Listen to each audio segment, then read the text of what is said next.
Hello everyone, how's it going? Dr. Incompetent here, and let's resume our 2022 Beginner's Guide to Stoneshard here in October. And what we're doing is now moving on to the most difficult part of the game for new players, which is stepping outside the town, because this game can get difficult immediately, and you can die on your very first encounter if you're not prepared, because it can be so challenging to understand how to optimize combat. So what we're going to do is just walk through all of that, make sure we're comfortable, and know what to do with this character to survive. All right, so this is permadeath. Survival is paramount, so we're going to do that. Now, if you push J and you go to your journal and open up your quests, you can pick the quest that you want to be working on and have in the upper left of the screen. So if I, for example, just select Frid the Herbalist request and I push escape, okay, you'll notice that this will change in the upper left to indicate what I need to do for this quest. And while that's cool, this is not a quest that really labels what you need very well. So you kind of have to keep pushing J and go into your log to figure out Agrimony, Fleawort, and Spearmint for the quest is what we need. So we need one tuft of each of those 3 herbs to complete the quest.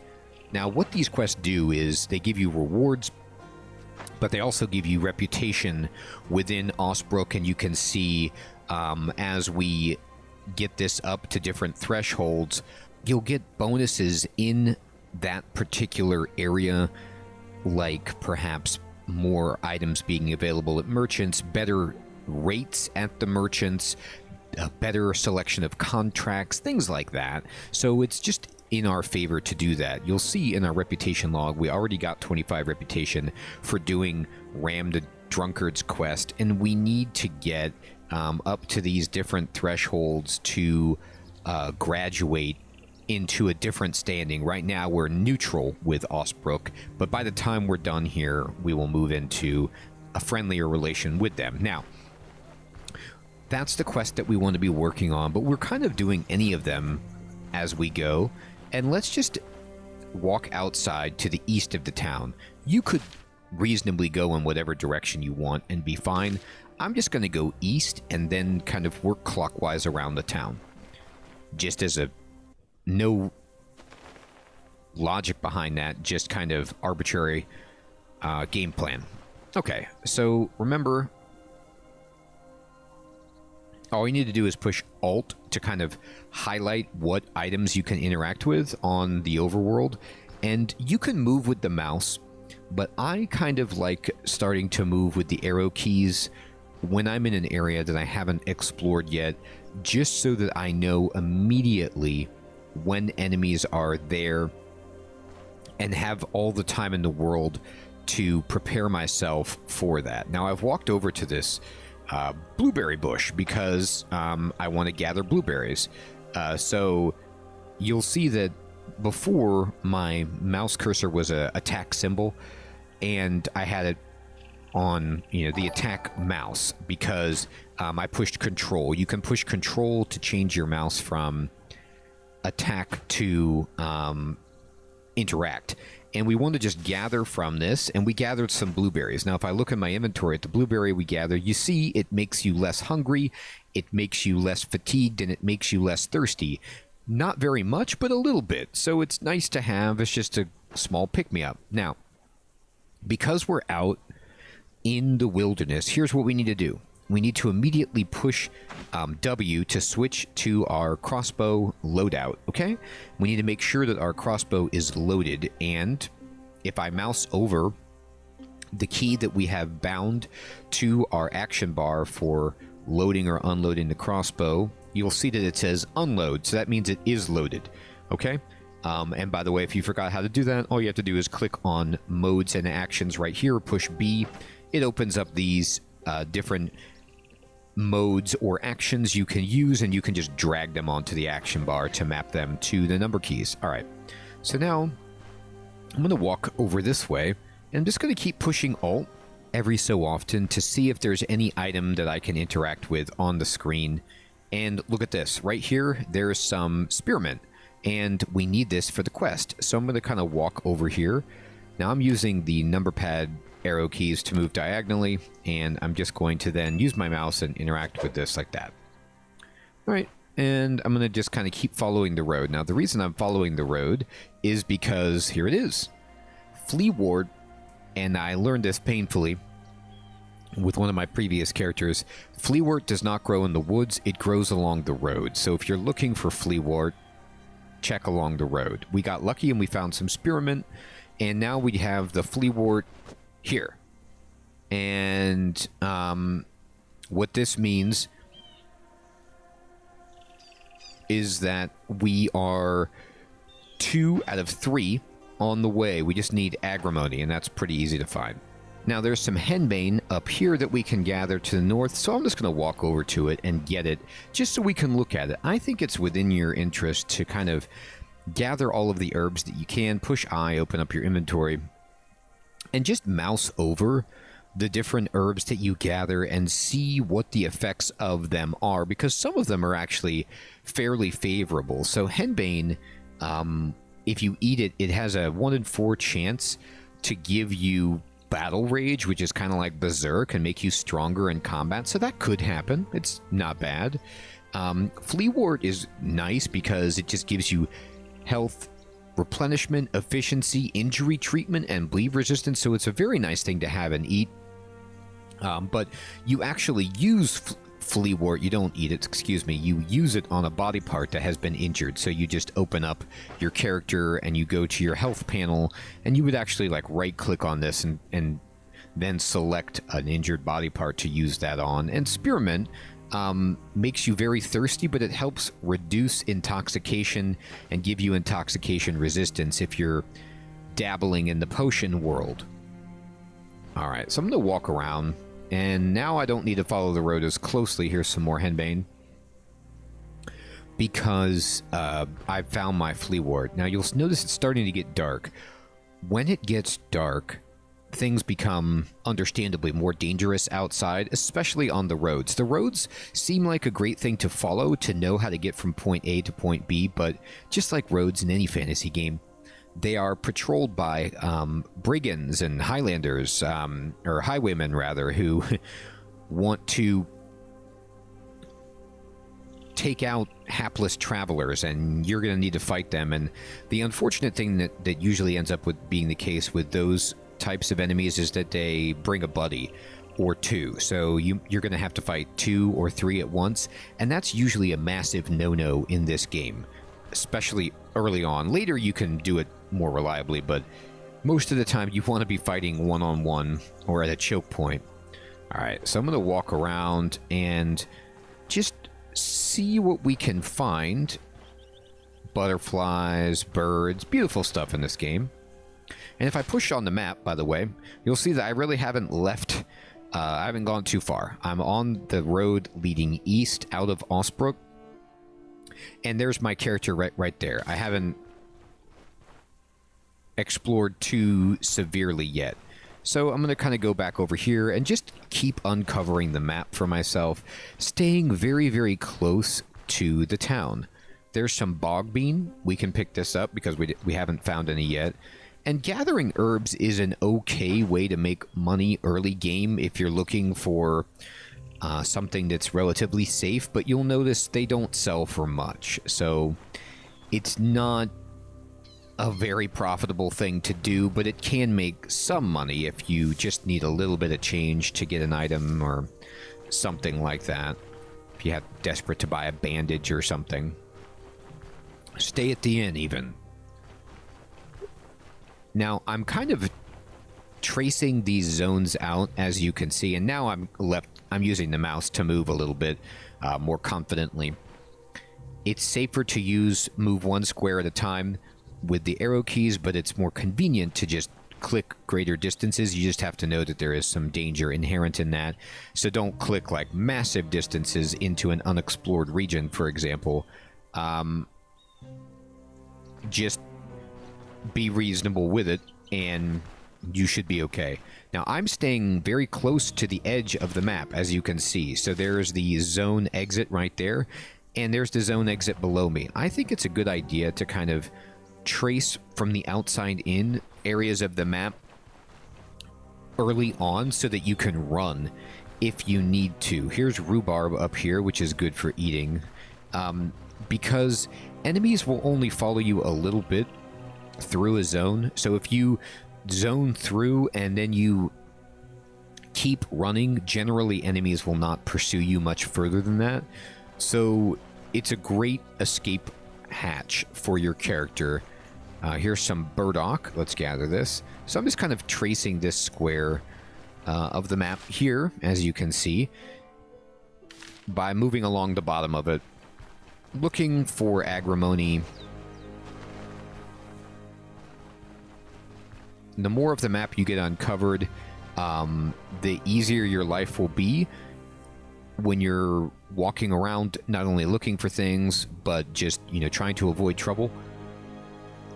But that does not mean that new enemies will not spawn in areas that you have explored, because they will.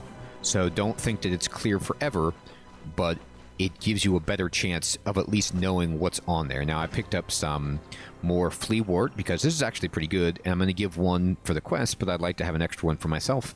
And we got some mindwort, which is good for sanity and morale. Makes you thirsty, but everything else is fantastic.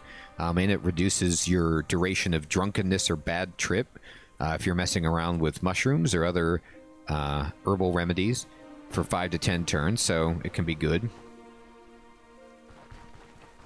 And rhubarb, la-di-da. Okay. Let's just get away this fog of war. Wormwood, all right. Speaking of bad trips, wormwood, you can see right here, it will help you get over intoxication, helps you restore energy, and helps with poison resistance at the expense of some hunger and some thirst. Here's horsetail. So we're really getting a nice full inventory of herbs. Horsetail gives you intoxication, but it gives you 3% physical resistance and a huge amount of bleed resistance.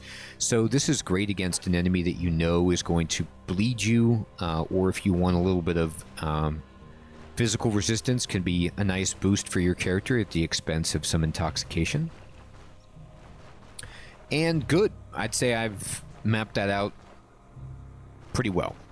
Now, one thing you can do, if you're interested, all right, is I know I gathered, for example, some fleawort along the road here. So you can right-click, when you go to the map, push M, and then right-click, and you could put, like, one of these icons down for fleawort, you know, if you wanted to, and just, like, mark herbs with one of these. Like, I use this clover sometimes to do that, but the problem, not really the problem, but something you should be aware of is that you don't get to label those like you do in many games. It's just a pin that's on the map, but you can't then write like what that's referring to, so you kind of have to make a mental inventory of your key or legend for yourself so that you remember like why you marked that.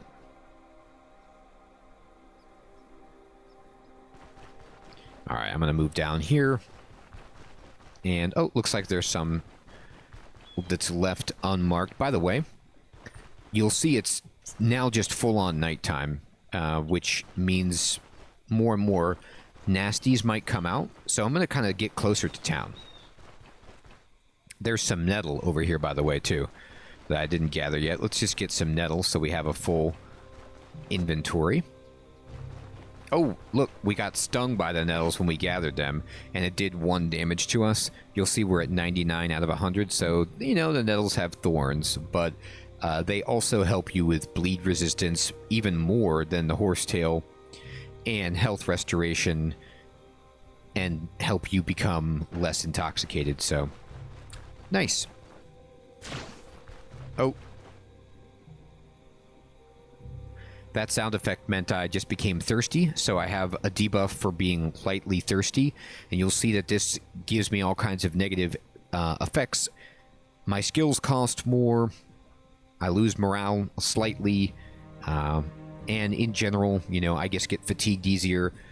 So we can remedy that quite simply by going to our inventory, right-clicking on our water skin, saying drink, and then we'll just drink a portion of it.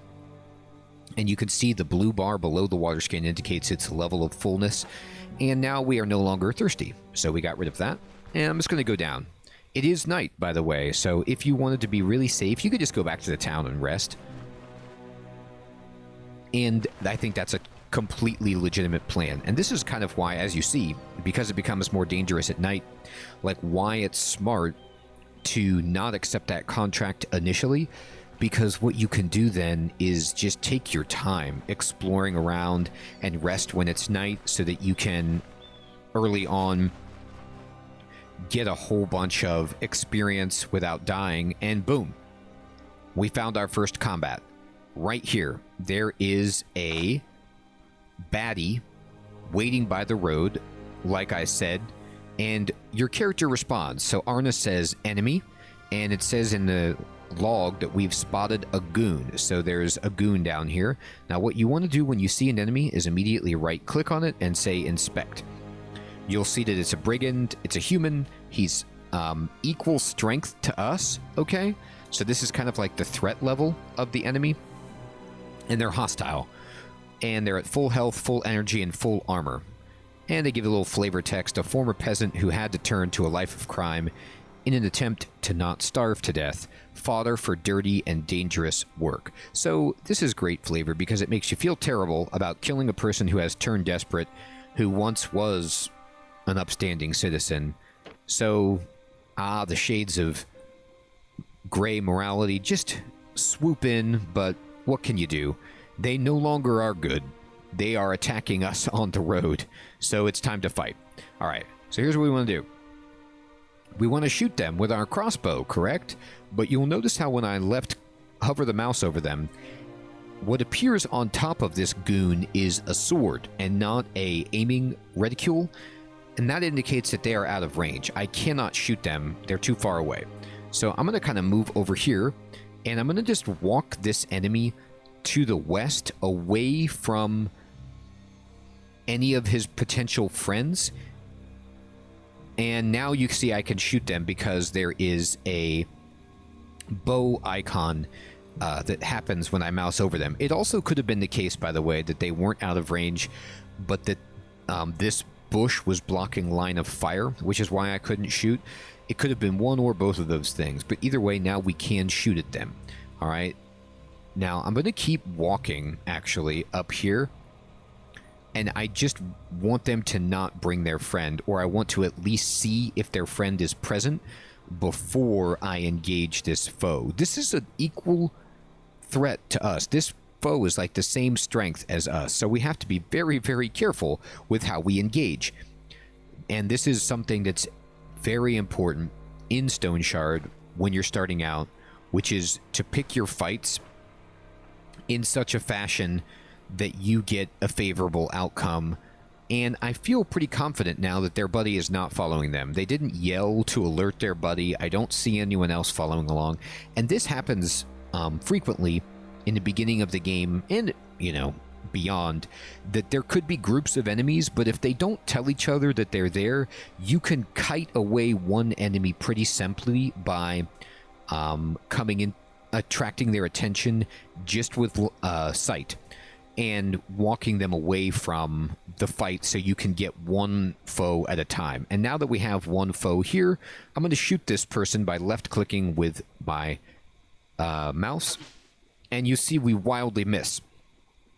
And what we need to do is then push 0 or left-click the reloading icon, or you can right-click yourself and say reload, okay? And now that we've reloaded, we can shoot again. But you see, reloading takes a turn, so he got to move into us. So we're going to reload and fire, and we've missed both times. So unfortunately, like I said, sometimes the crossbow doesn't pan out because your accuracy is terrible, but it's still better than nothing. Now, this goon is 1 square away from us, which means they're going to take one turn to get into our range before they can attack us. And we need to use this one turn right now very wisely. We don't want to reload because then they're going to move into adjacency with us and be able to attack us before we're ready for it. Because we need to push W and switch to our sword and shield. And then now, as we switch weapon sets, they get into our range and we're ready to block with our shield and use our sword. If we would have reloaded, we would have then had to switch weapons while they were getting a free hit on us, basically. So now we're ready to go. Alright, so we could just left click on them to attack, but what I want to do is use my Seize the Initiative. I like to use this ability first because it gives you a buff for the rest, or for a time period through the fight that you can take advantage of if you use it first. So if we use it first, all of our subsequent attacks, as long as this is in effect, will be stronger, more accurate and things, and then they will be, for the preponderance of the battle, debuffed by initiative loss, providing we get this to land. So we're going to push 3, and you'll see that when we indicate that this ability is going to be used, it starts pulsing in the action bar so we can see it, and then you'll see above our character there is a icon for the ability that appears that indicates what we're doing. This is super helpful because enemies will also have this above their heads when they're using skills, so you can kind of be aware of what's going on. And then the square that is transparent that's around our character is showing us choose what target for Seize the Initiative, which has a range of 1. So it's just basically saying anybody within that's adjacent to us we can use, and we want to hit the goon with it. So we're going to left click on them, and boom, we just used Seize the Initiative on the goon. Check that out. We hit them for 18 slashing damage, which is a tremendous amount of damage, and they missed. Now you'll go to the top of the screen, look at the buff that we got. We got 2 stacks of Seize the Initiative. We got counter chance up by 6%. We have 6% less chance to fumble. Our cooldowns are 10% faster, and we are 6% more accurate. And then if we look at this enemy and right-click and go to Inspect, we'll see the damage that we did, the 18 damage that we did, takes them down to 68% of their overall health. So we can get a gauge for how strong is this enemy, how many turns is it going to take for me to kill them, given that I just did 18 damage, how many times do I have to hit them before they die. Okay, so, you know, we did a little bit less than 1/3 of their health, so we can maybe guess, like, you know, 3 or 4 hits should kill this guy. And it shows us right here under the effects panel of the inspect screen for the enemy that they have initiative loss and all of the minuses that they get for it. Okay, so now it's time to do our next ability, which is Cleaving Strike. Okay, so we're going to do Cleaving Strike, and hopefully we can put a bleed on this guy. We're going to push 2. And again, you're going to see this screen appear. The icon above our character changes into the Cleaving Strike icon, different from Seize the Initiative, as you see, in color and in shape. The range is the same, but you'll notice how there is a rectangle that's red transparent, and that is because Cleaving Strike hits the target that you select and the left and right squares as well. So if we put it on this guy in the corner, the people to his left and above him, for example, within range, everything adjacent within range gets hit by this Cleaving Strike. So we're going to use it on this guy, and we hit him for 18. Okay, I'm going to right click on him, and you'll see he went down to 45% health, and we gave him a minor head injury, okay, which hurts him in all of these ways. So he's been hit in the head. He has less vision. He's way less accurate. All kinds of good things happening for us right now. But we also got hit. And in the log, you can see that the goon hit us in the leg for 13 health, 13 slashing damage. So if I go to character and I open up our health tab, which is where we left off at, you'll see that our left leg has been injured and our max health threshold has been reduced by 2%. Now, what does that mean? That means that we can only heal up to 98, even though our max health is 100, because our leg is so hurt that we cannot heal to full. Now, that will go away over time. We can just rest to have that injury reduce, or we can use items on our leg to heal it. But right now, that's a very, very minimal attack against us. It did take us to 87 health, so that actually is more significant than the leg injury, but it's not that bad considering this guy is below half health. Now when we attack this guy, all we can do is hit him with a regular attack, but you'll see Seize the Initiative has gone up to 3 stacks of Seize the Initiative, okay? So we have even better stats, and we're just going to left-click and regular attack. We hit him again for 18, okay? And I'm going to right-click, inspect. You'll see he's down to 23% health. He's almost dead. We're going to just hit him again. We cannot use Cleaving Strike or Seize the Initiative because they're on cooldown. You can see they're grayed out on the action bar, and if you push or you look in the center of them, the number of turns that they're on cooldown is displayed. So, for example, Seize the Initiative is going to take 7 more turns before it's ready, and Cleaving Strike will take 6 more turns. So that's why you want as many abilities that you can have that are on separate cooldowns, so that you have more things that you can do in battle beyond just, you know, attacking them like this. But this is fine. And we killed him. Boom. So we just exploded that guy, and the death sequences in this game and sound effects are pretty gruesome indeed. We ended up getting 32 experience, you can see in the log, and combat is over. Okay? Now, if I hold Alt, you'll see that they dropped a Battle Cleaver, so I'll pick that up by left-clicking on it, and you can see that the 2 bolts that I fired that I missed with are here. So let's go get those, but let me go to the journal really fast and show you that the smith did request, he wants 3 falcons, cleavers, or homemade swords. So we just got a cleaver, so we can turn that into him. And it's not 1 of each, it's just 3 total. So we're 1/3 of the way of completing that particular quest as well. I'm going to go pick up my bolts, okay? Now, you'll see I'm at 87 out of 98 health. I'm just going to walk over here and pick up these bolts. And I'm getting my energy back over time, okay? I'm going to now push M for the map. You'll see that I'm actually 1 square below the town, okay? So if I wanted to, I could go back to town and rest to heal up, but instead, I'm just going to stand really close to the edge of the map right here, okay? And you'll see that I just restored 5 health. I'm just going to push R, and we're going to rest. You see I sit down. All right, I'm just going to wait, and boom. I just keep resting. Turns are passing, and you see that now I'm back to 100 health because my leg injury has gone away. It's at 97%, but it's not low enough to give us any minus to our max health, and we're back to full health. We are slightly reduced on max energy because of our fatigue level, but that is not restored by resting. We need to go to a bed and rest, or eat or drink items that would restore fatigue. But we just won our first combat, everybody. How tremendous is that? It's fantastic is what it is.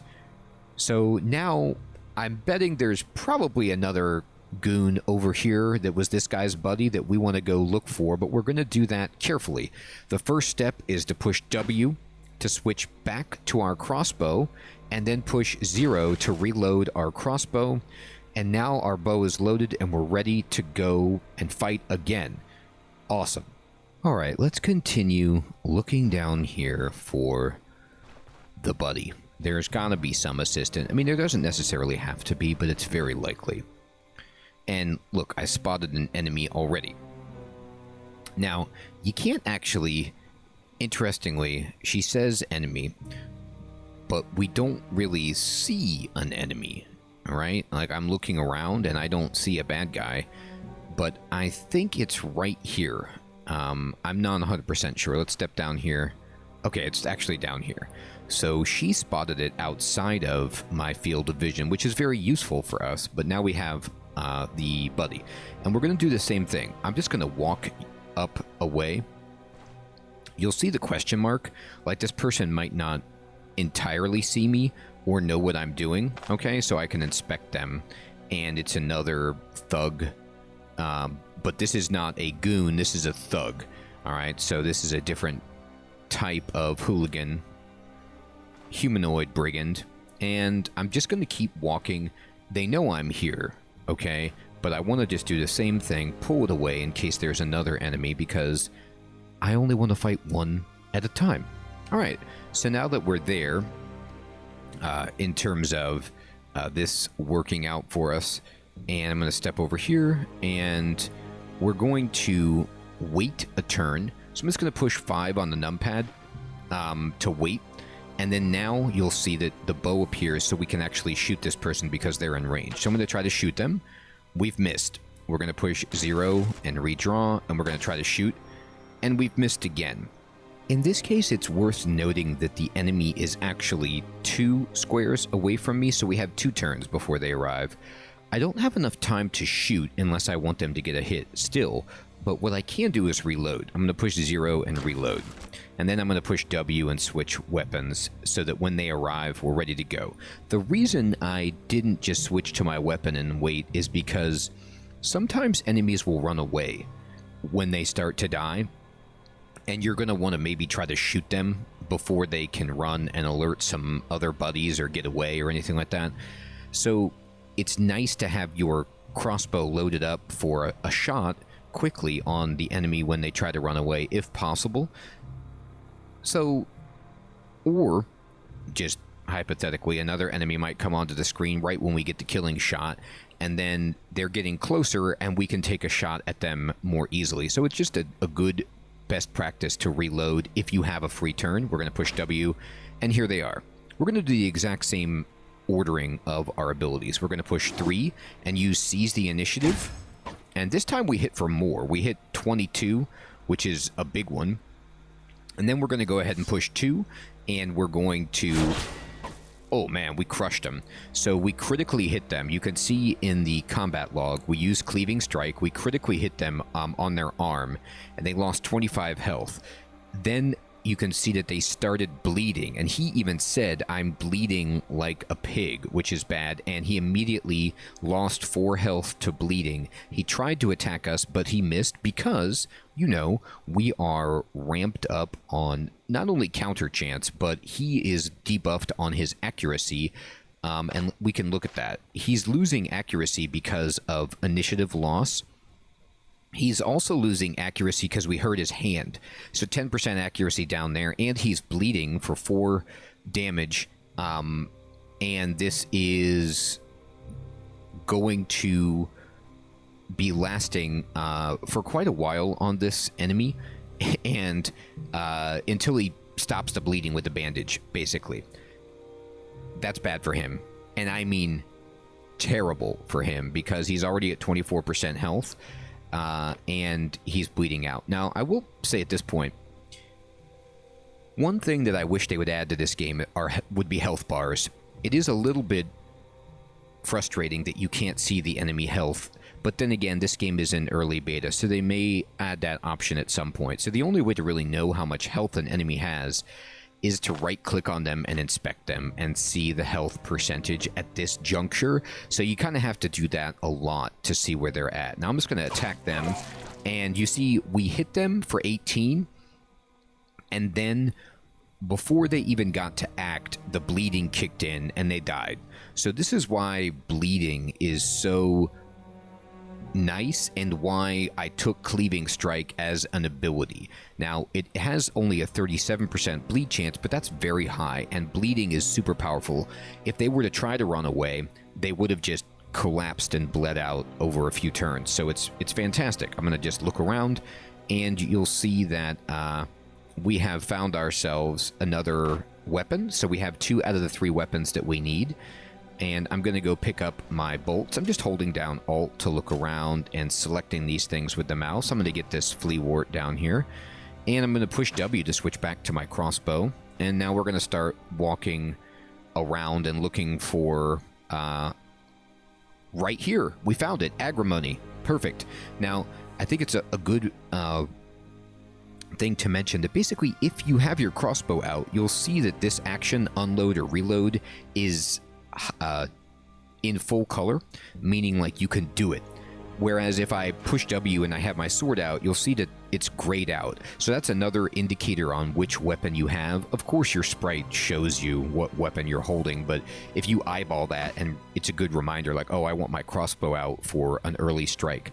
Now I'm going to walk down here, and look, there's another guy right down here.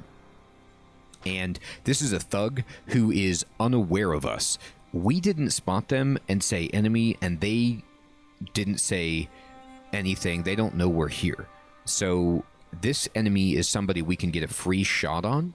Okay, we're going to step a little bit closer. They'll probably become aware. Now, in this status, look at this. They have the yellow question marks. That means they are suspicious. They don't yet know that we're here, but they're getting aware. And so I'm still out of range to shoot them. I'm going to step in one, and he says, here comes the loot. And now I'm going to start moving away from him. I want that agrimony, but I want to kill him. However, I don't know if he was part of that initial group or if he constitutes another pod of enemies that has a buddy with him. So I'm just going to pull him up and away, like before, closer to the edge of the screen. And now that he's close enough, I can shoot him. And we hit him. So, again, crossbow doesn't hit all the time, but when it does, I mean, that is a huge amount of health that we did. We just did a quarter of that guy's health. So it's not messing around. We're going to push 0 to reload. We're going to take another shot. We've missed. He's 1 square away, so we have to just switch to our sword and our shield. Now we're going to seize the initiative, and then we're going to cleave, and he's bleeding. We didn't injure his body part, but we did definitely bleed him, and so we're just going to swing, and we fumbled our attack. So we only did half damage, basically, but this guy is at 8% health, so we just need to swing, and we missed, he missed, so we haven't been hit yet. Neither of these two enemies have hit us yet, and he's going to bleed out automatically. He now has a minor hand injury, so this guy is going to die no matter what we do, right? Like, even if I were to walk right, I'm not going to walk, I'm just going to swing. So we hit him, he dies. And now we got 2 crowns, so he had some money, he had some flails, he had a copper ring, which is fantastic for us. We're going to pick up the bolt, and we're going to pick up the flail. Now, we don't have enough room, and so the famous Diablo inventory sorting begins. So you can push T to auto-sort, and I'm just going to eat all of these blueberries, okay? Or I'm going to eat enough of them to be able to pick up a flail anyway. And then now we picked up a flail. And I'm going to go see if I can get this agrimony, but I'm going to push W to switch weapons. I'm going to push 0 to reload. I'm going to walk down here. And we can't pick it up yet because we need to drop something. So I'm just going to eat this blueberry. I'm going to sort. And I'm now going to pick up the agrimony. Now, if I go to character and I go to health, you'll see that I'm not thirsty, but I'm actually pretty hungry. So I'm going to need to eat at some point. I have these that will heal 25% of our hunger, but I'm only 18% hunger, so this is a little bit of an overdose in terms of satiety, so I'm just going to save it. But now we have 2 quests completed. We actually have, okay, all of the stuff we need for J-Bar the Smith and everything that we need for Frid the Herbalist, so I'm going to head back to town. And if I push character, by the way, you can see just by killing the enemies that we have so far, we've got 96 experience. Okay, so we've killed 3 enemies, 32 each, and we are 20% of the way to the next level. And this is fantastic. So we're learning about combat. We haven't been seriously injured. We haven't even had to heal. We just rested for a little bit after our first foray. And I need to go up and over. Okay, you'll notice you can't move diagonally in this game. So we're going to go up because I've already explored this portion of the map. So it's a little bit safer than just, you know, walking to the left and then up. And now I'm just going to walk to the left and get into the town. Once we're in the town, you'll hear the music change, okay? And it'll tell us we're in Osbrook and things are good to go. Now, I didn't mention this before, but it's nice to mention now. The Herbalist is one of the people in the game that you can bother at all hours, okay? So in the town, many of the other shopkeepers, actually all of them, will go to sleep and you won't be able to trade with them at night. But the Herbalist, you can walk right into their hut for like an emergency, and you'll see that he's not even sleeping. But even if you were to sleep, you could just interact with the Herbalist and trade with them to get stuff. Now I'm going to talk, and I'm going to say option 2. And he says, like, excuse me, but it's time for my nap. But you can still interrupt this guy and trade with him, okay? I'm going to say, I've finished your task. And he says, you're a lifesaver. I mean it. Here, take this, okay? And then he gives us 2 healing salves, which are fantastic healing items. We're going to say confirm. And we're going to say, what are you selling? And I'm just going to sell all of these items that I collected. All of these herbs. To free up inventory space. I'm going to keep 1 of the fleawort, and fantastic. We're up to 262 gold. We have a gold ring that we can, or a copper ring rather, that we could think about selling. And we are done with the first quest. And let's go here. And we need to turn in the quest with J-Bar, but he's sleeping. So the best thing to do at this point is to either wait until the sun rises, which you can see it's actually starting to get a little bit lighter, or we can just go to the inn and rest. The hunter is still here,